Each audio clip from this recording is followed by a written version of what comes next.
Fala aí, moçadinha, tudo na paz, tudo beleza? Bom, a aula de hoje é muito legal. A gente vai começar a chamada dinâmica impulsiva, conceitos como impulso e quantidade de movimento. Hoje é só uma introdução, uma aulinha bem fácil, mas vocês vão ver o que isso vai levar. Conservação da quantidade de movimento, por exemplo, que explica as colisões, que é uma parte do programa muito cobrado nos vestibulares. Então, vamos lá, vamos estudar. Bom, iniciando então, pessoal, vamos lembrar aqui o que é impulso, o que é quantidade de movimento. Veja bem como essa demonstração é bem intuitiva. Vamos começar aqui pelo produto, força resultante massa vezes a aceleração, e fazermos algumas substituições. Bom, você sabe que a definição de aceleração é o ΔV sobre ΔT, sempre colocando setinhas aqui, né? Lembrando que são grandezas vetoriais. Olha que tranquilo, eu vou pegar o ΔT e passar multiplicando. Então, vai ficar força resultante vezes o ΔT, massa vezes ΔV. Muito bem. Eu vou abrir aqui o ΔV, velocidade final menos velocidade inicial. Até agora está bem tranquilo, né? Através da segunda lei de Newton, eu estou desenvolvendo, fazendo algumas substituições para chegar nessa expressão finalmente. Veja bem, a força resultante vezes ΔT, fazendo aqui a distributiva, massa vezes a velocidade final, menos a massa vezes a velocidade inicial. Muito bem, existem situações mecânicas, situações físicas, que é muito interessante você não analisar a força nem o tempo, mas sim o produto das duas coisas. Eu vou te dar um exemplo daqui a pouquinho. E esse produto, então, foi chamado de impulso. Da mesma forma, existem situações mecânicas, situações físicas, que não importa nem a massa, nem a velocidade, não adianta você analisá-las separadamente. Você tem que entender o produto das duas grandezas. Por isso, esse produto é chamado de quantidade de movimento. Vou te dar um exemplo bem simples, bem intuitivo. Imagine eu falar assim para vocês. Vem um corpo para o seu lado com uma velocidade de 1 metro por segundo. Você vai exercer uma força nesse corpo para colocá-lo em repouso. E aí, vai ser fácil essa tarefa? Veja que não dá para você responder porque você não conhece a massa. Apesar da variação da velocidade ser relativamente baixa, 1 metro por segundo que eu estou pedindo, e se for um trem? Um trem tem uma massa muito grande. Então, qual é a linguagem física? Olha, esse trem tem uma velocidade de 1 metro por segundo, uma massa muito grande, então esse produto vai ser muito grande. Então, você vai dizer que o trem possui uma quantidade de movimento muito grande. E aí, olha que interessante a análise do lado de cá. Ah, então quer dizer que para parar esse trem, eu tenho que fazer uma força muito grande. Veja que não é necessário.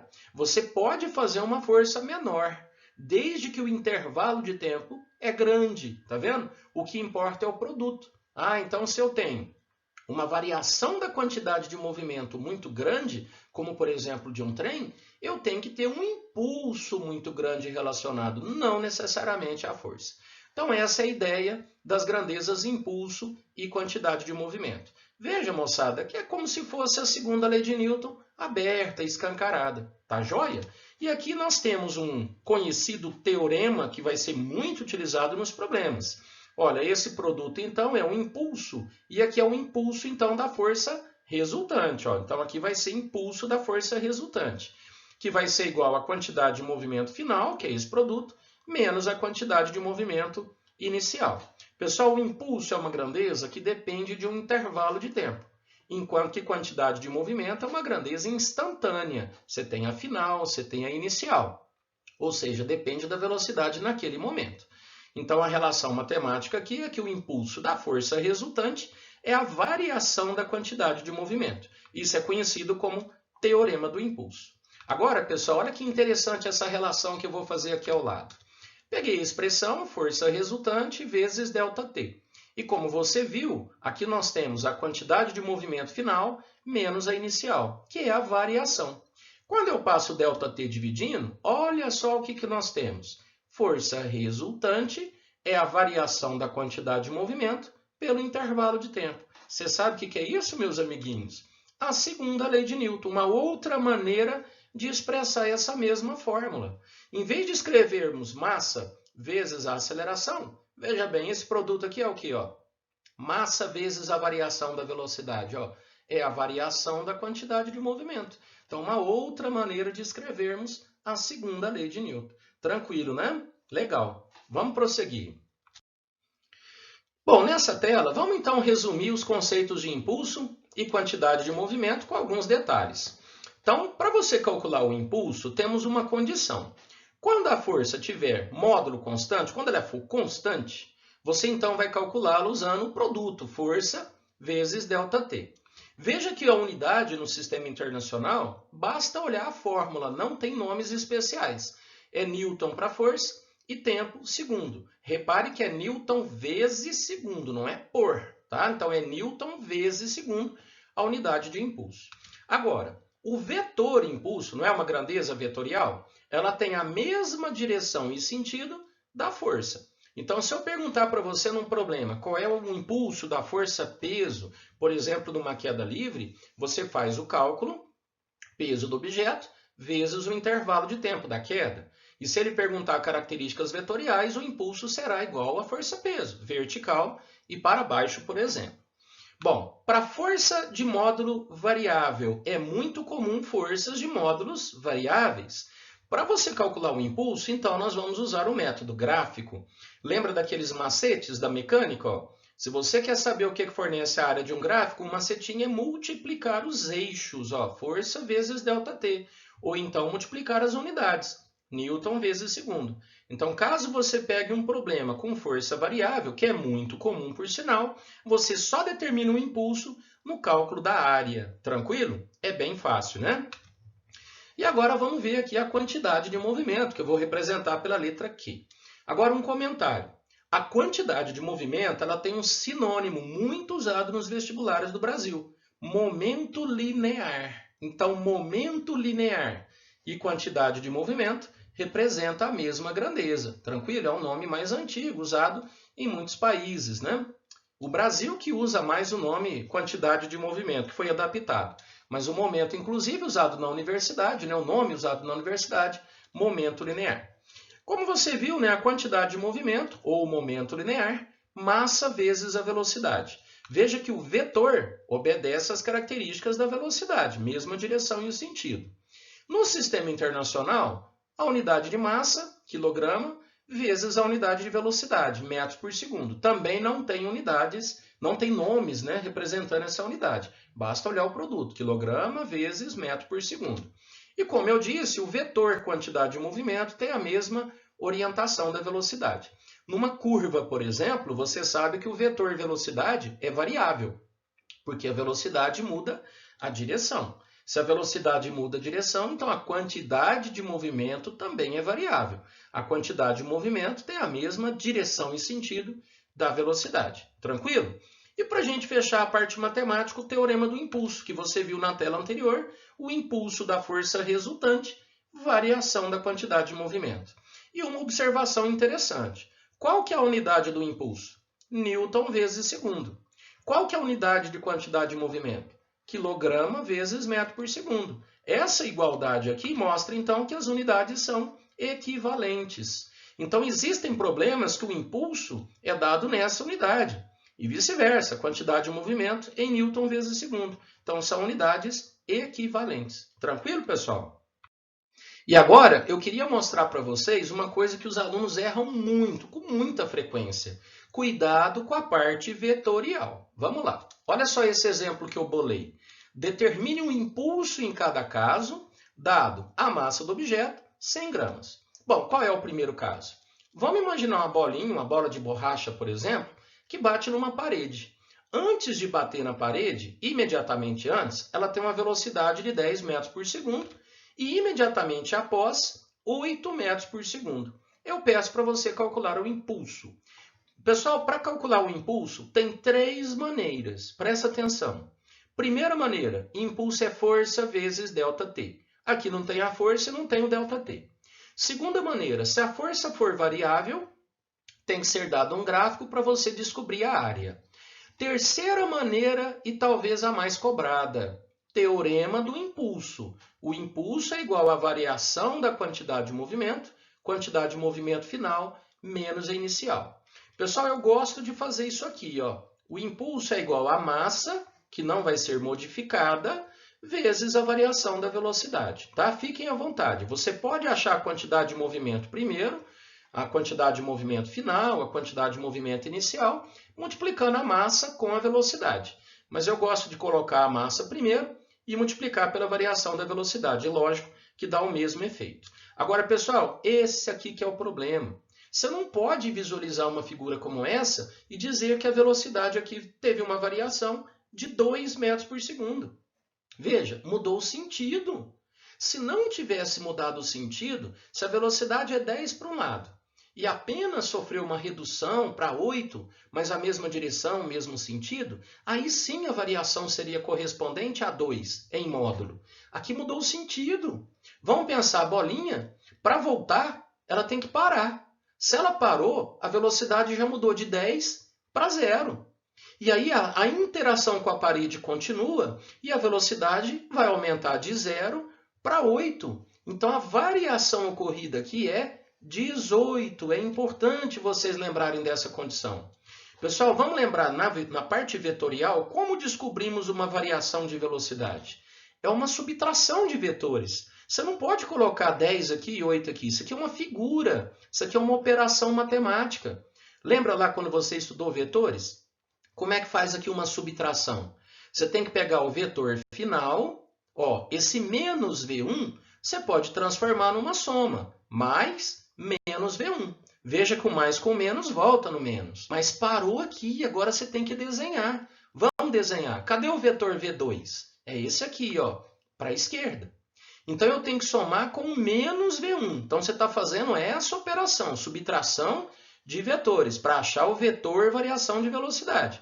Cadê o vetor menos V1? Se ele é para a direita, o menos V1 é para a esquerda. Ah, então agora, olha o que surgiu aqui, ó, um vetor grandão para a esquerda valendo 18. Olha como é que faz sentido. Pensa comigo. Para onde que foi a força que a parede aplicou na bolinha? Não foi para a esquerda? Se a força é para a esquerda, produz o que, gente? Uma variação de velocidade, uma aceleração para a esquerda. Olha o tamanhozinho da seta aí, ó, valendo 18. Então, cuidado para você não cair nesse problema, tá joia? Muito bem, então para a gente terminar esse primeiro exemplo, o impulso é a massa vezes a variação da velocidade. Ó, eu passei aqui para quilogramas, né? 100 gramas, 0,1 quilograma, vezes 18, achei o módulo do impulso. Pessoal, acabei de fazer um exercício muito cobrado, tá? E o pessoal erra muito por causa da parte vetorial. Tem um outro exemplo. Vamos imaginar agora um corpo que descreve um movimento circular uniforme. Calcula para mim o impulso entre o ponto aqui em cima, ponto A, por exemplo, e um ponto B. Ou seja, calcula o módulo do impulso para 1/4 de volta. Vamos supor que a velocidade 1 e a velocidade 2 tem a módulo 10 metros por segundo. Então, é um movimento circular uniforme. Então, olha o que muita gente erra aqui. Como o movimento é uniforme, primeiro erro. A pessoa fala, então não teve variação de velocidade. Ó, se não tiver variação de velocidade, não tem impulso. Isso quer dizer que não tem força. Mas aqui tem força sim, não tem a força centrípeta? A velocidade aqui não muda a direção? Então se a velocidade muda a direção, existe variação de velocidade associada. Então existe um impulso, existe uma força associada. E como que a gente descobre essa variação de velocidade? Vamos fazer esse processo aqui, ó, vetorial. Variação da velocidade é o final menos o inicial. Então eu posso pegar o final e somar com o contrário do inicial. Subtração vetorial. Vamos desenhar agora, não coloque números aqui. O vetor V2 para baixo, valendo 10. Mas eu vou somar com menos V1. Então, inverte o vetor para a esquerda. Olha, pela regra do polígono fechado, esse vetor representa a variação da velocidade. Veja, se esse tamanho vale 10 e esse vale 10, você faz Pitágoras, vai dar 10 raiz de 2. É muito esquisito, né? Quando alguém, por exemplo, tem dificuldade dessa matéria, ele tem dificuldade de perceber o seguinte: como assim a velocidade inicial é 10, a velocidade final é 10 e teve uma variação de 10 raiz de 2? Então, esse número associado à variação é essa variação que ocorreu em direção. Veja que não teve variação de módulo, mas variou a direção. Então, isso tem a ver com a atuação da força centrípeta. Então, vamos calcular aqui o impulso. Como que calcula o impulso? É a massa vezes a variação da velocidade. Estou supondo a massa de 0,1 kg vezes 10 raiz de 2. Multipliquei, deu apenas raiz de 2 newton vezes segundo. Legal, né, pessoal? Então, essa tela é extremamente importante para você lembrar da parte vetorial dessas grandezas. Tranquilo? Vamos fazer um exemplo rapidinho aqui. Olha esse exemplo que caiu na UNB, falando aqui do super-homem.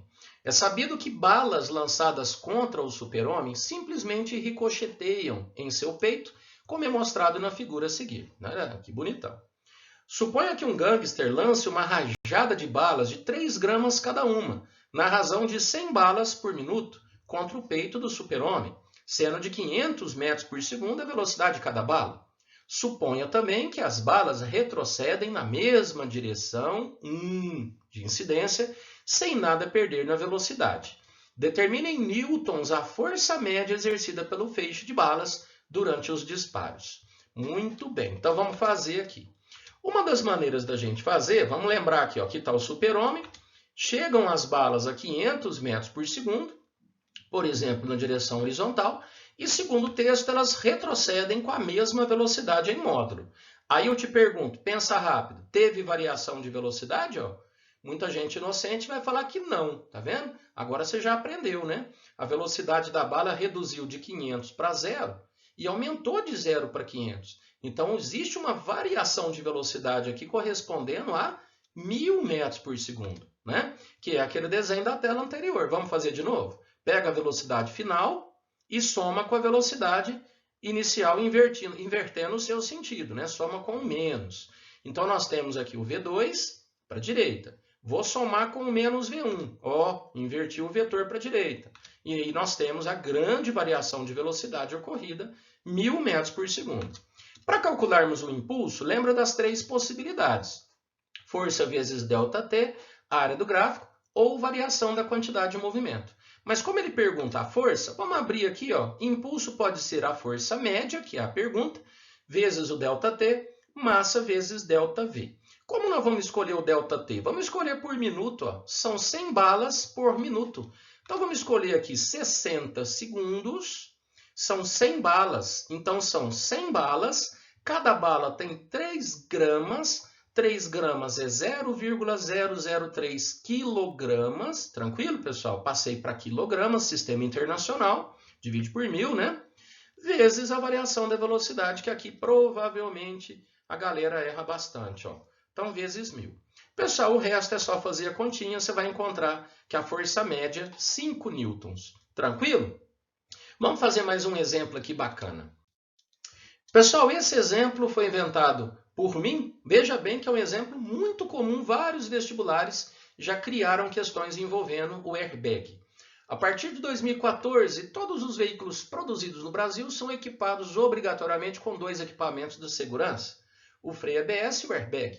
Esse último consiste numa bolsa instalada no painel do veículo que é rapidamente inflada no momento de um acidente.